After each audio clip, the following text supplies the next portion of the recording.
they have this broad view of what could happen instead of incarcerating people, chaining people, putting them in cages. And it was holistic. It was good for the community, and it was good for the person, and it would just make a better world.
Could be captured and would be impressive enough through an account of the sheer numbers of formerly incarcerated women, men, and children who she has touched through her reentry programs.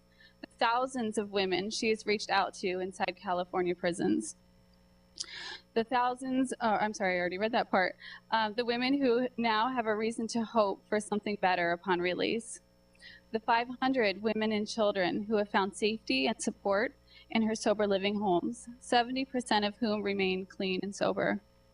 The 300 women who have been discharged from parole, 150 women who have been reunited with their children, or the more than 600 formerly incarcerated people who have records expunged, discrimination claims filed, and rap sheets corrected through our legal clinics.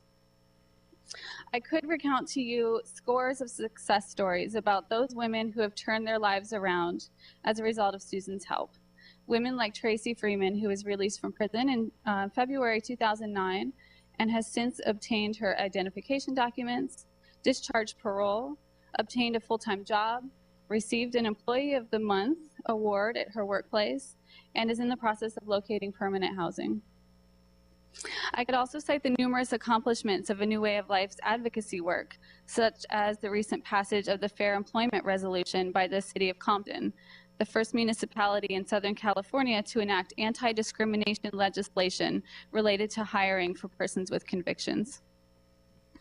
More important than the sheer numbers, the success stories, or the political accomplishments, however, is the impact that Susan has had on the public perception of formerly incarcerated people. Not only is Susan herself a role model, someone who with treatment, counseling, and civic education was able to turn her own life around, but she breaks the stereotype of formerly incarcerated people as indolent, insignificant, and irrevocably criminal by giving women like her the tools to become active and engaged citizens. Every person who enters her homes and her programs is shown how to speak for themselves, to answer for their past, and become part of the solution. Susan thus embodies the ideal of restoration, believing that we are each responsible for our own salvation. Susan creates the conditions in which formerly incarcerated women and men are able to transform their own lives and the societal conditions that led to their predicament. By the same token, she encourages those on the other side, persons who enact and enforce unjust laws and who condone them through silence, to restore themselves by examining their beliefs and overturning those laws.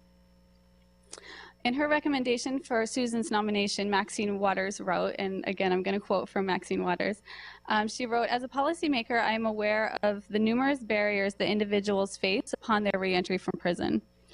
Our punitive laws have made a second chance almost an impossibility for most.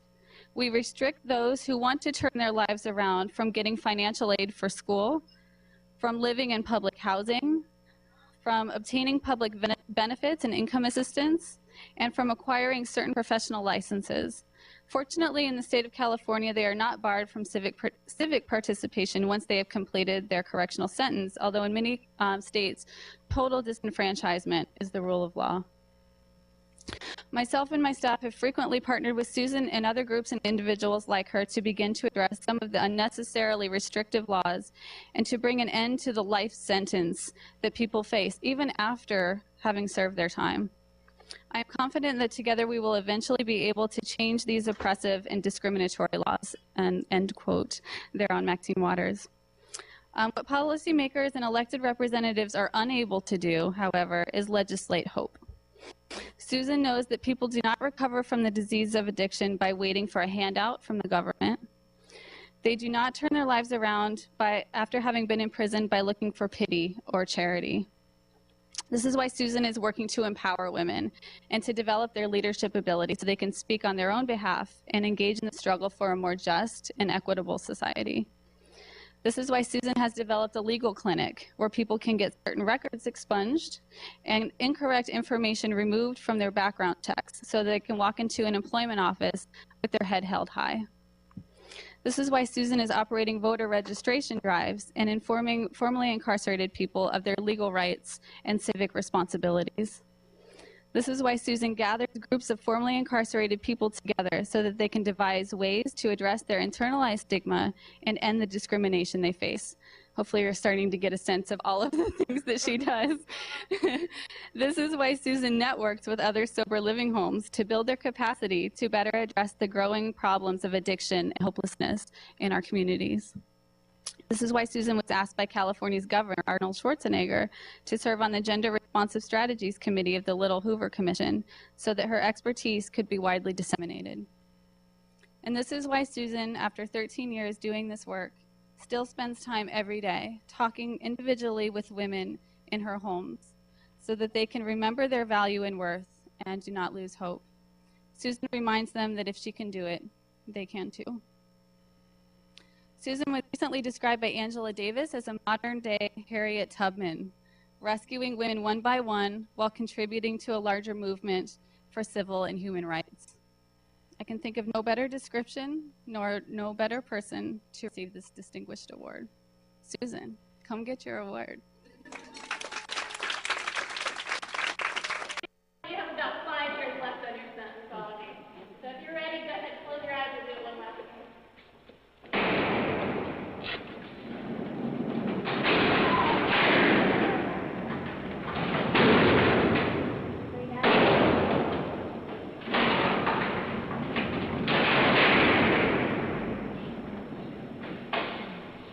For those of you who did close them, go ahead and open them.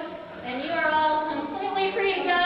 Just have one last question for you, and that's, is that liberty a right or a privilege? Thank you.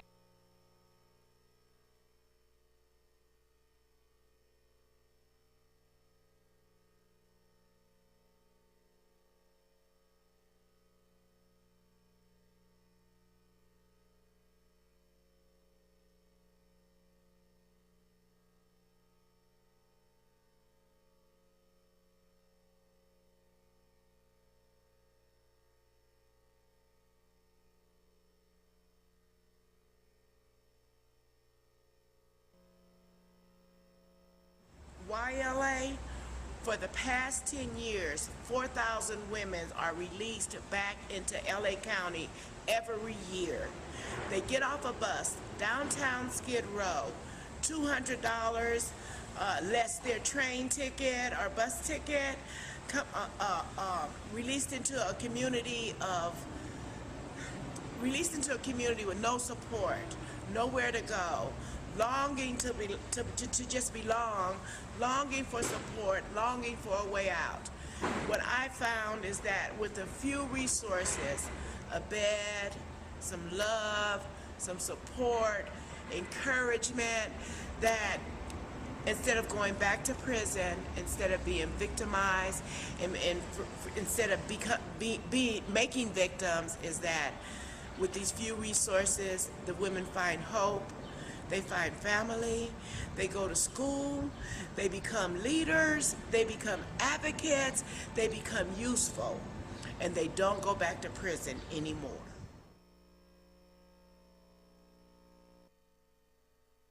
In regards to my parole plans, I will be released soon, and I'm scared to relapse again. Please hold a bed for me. We all leave prison saying, I'm gonna get my life on track.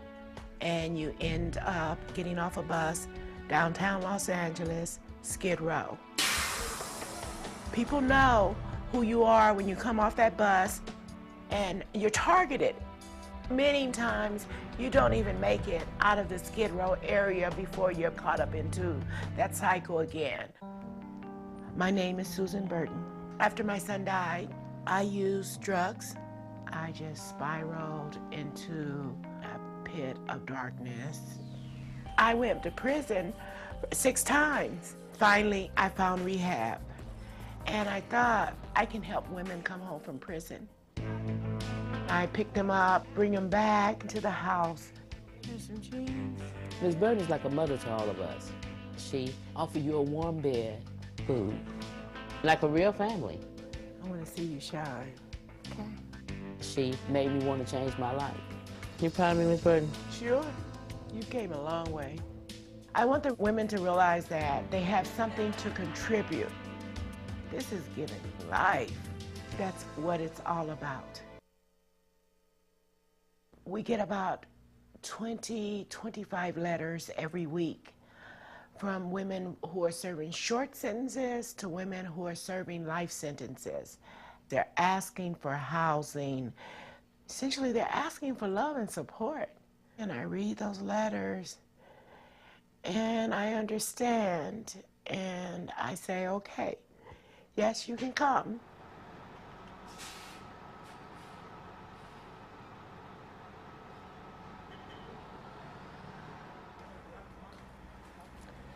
Well, we went to the bus station and picked up a lady who had written me a letter. Hi, how you doing? How are you? I am so good. And her letter desperately said, please help me. I don't want to die. I'm ready to get my life back and start doing positive things because I don't want to be the bad person. And got her settled in. Asante is your roommate. Okay. And Robin. Hi, Robin. You guys know each other? You're staying here now? Yes. That's pretty cool. And here is a pretty cute little bag. That's beautiful. Just don't let it be no incentive to pack up no stuff. Don't worry. All right? I'm not. All right, Thank darling. you. That is very nice. And hey! Hey, good morning. So, part of living is understanding that people are people and everybody is different. I know that in a collective environment, you learn about who people are, what their life experience has been, how you can support them. That's what I've learned. So, what have you done that you thought you couldn't do? Get a job. Tell me about it. I thought I couldn't get a job because I've been in prison, and I got a job through Manpower working at Kuza as a cashier. Okay. And they trusted me, and that really helped me out. Since I've been out, since I can't read that good, and by you helping me go into the library in the living room to get the books, I have faith in myself now, and I'm glad that I could go to school and I'm gonna learn how to read and get my GED. Right. After doing 8 years in prison, being out for almost 6 months, that I would have my own place, that I would be stable, that my attitude towards life is totally changed, and I never thought in a million years that I would be like this. I'm really proud of all of you guys just for being willing to trudge past the obstacles, the barriers, to transform your beliefs into different beliefs about who you are, what you can do, where's your purpose, how to, connect with that. I see it all happening. Ms. Burton, when I came here, I had no discipline whatsoever toward life. I was on the streets 15 years without any type of structure in my life. I lost my way. And when I came here, you showed me that there was somebody living that could show me a way of life. And you did that. You showed me how to live. You showed me in the morning time that there was a purpose in my life. And I began to find that purpose. And even though that purpose today is to get up and maintain a decent and moral life. I didn't have no morals in life when I was on the streets. My life was in complete despair. I was just existing. And without you in my life, I don't know today if I would be alive. You really have led me to the light. You led me to the light. I can't speak for other people. But in this house, y'all, there's a shepherd. And Miss Burton is that shepherd.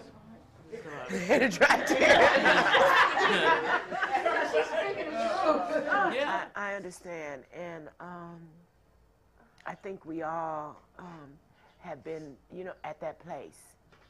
We all have, and you're sort of the example of the transformation, seeing the light, and we all get there. It truly, truly takes courage to get up and say, I want to change, I want a better life, I want to contribute.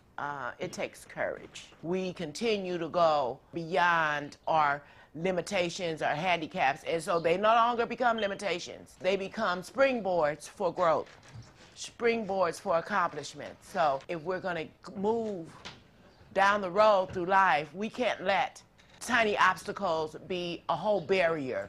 We have to bust through them, climb over them, go around them, but we can't let them stop us.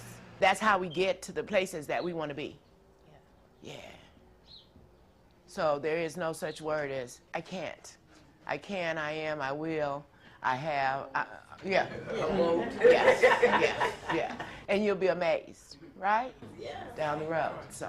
It's I can do this. I can do. You can do it. You can do it. You can do it. Yeah. Yeah. So, just one day at a time. Yeah. You can do it. That's what it's all about.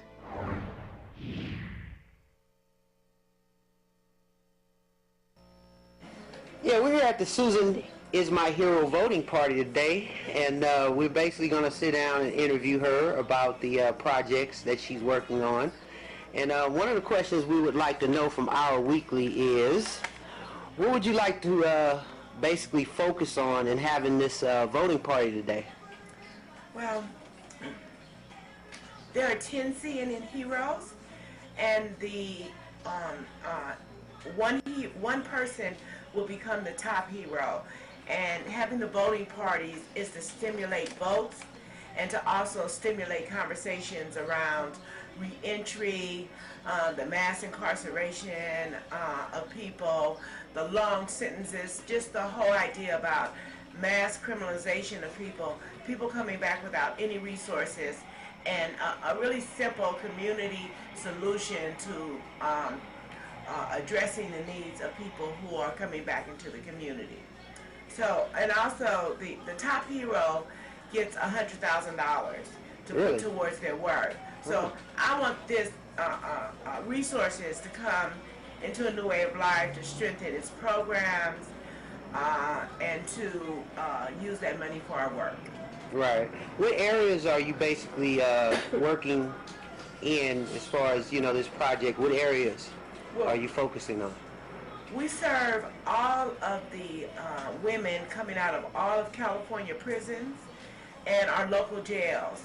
Our home, we have 5 homes, and the homes are based in South Los Angeles, Watts, and Compton. So basically the South Central area of Los Angeles, the area that's been hardest hit by the war on drugs, has more women missing from the community, the area that is lacking resources to meet the needs of those people. Okay, what are some of the requirements to basically get in the program for ladies who would like to find out how to, become a part of your program? We want you to have a desire deep in your heart and soul to excel. That's the number one thing that I look for, to admit people into the to do intakes. I want to know, do you want to do something better and good with your life? Are you willing to work towards doing something good and better with your life? Are you willing to fight for your right to be a part of this community? Because sometimes it involves a fight. So that's a little bit later on in the process, but initially what I want to know is, do you want to do something good and constructive with your life? And are you willing to put in the work to do that? Okay.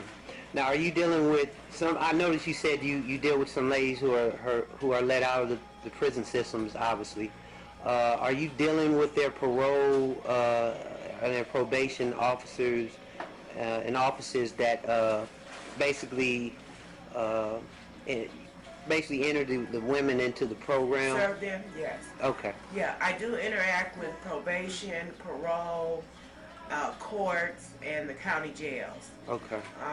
The women are under the authority of either probation or parole, so we want to make sure they meet their terms of condition, the terms of their probation and the conditions of their parole. So many times we'll have to interact with both their parole and probation officers. Oh, okay. So I noticed you want basically everybody to get online and basically vote to have you voted in for the CNN top hero of the year for 2010. There we go. I would like to ask everyone, they can go to my website, which is anewwayoflife.org. In the right-hand corner, there's a button that says, Susan is a finalist for CNN Hero. Hit that button and it'll take you straight to the vote page. And I have to comment that there are all 10 of the heroes are doing amazing work.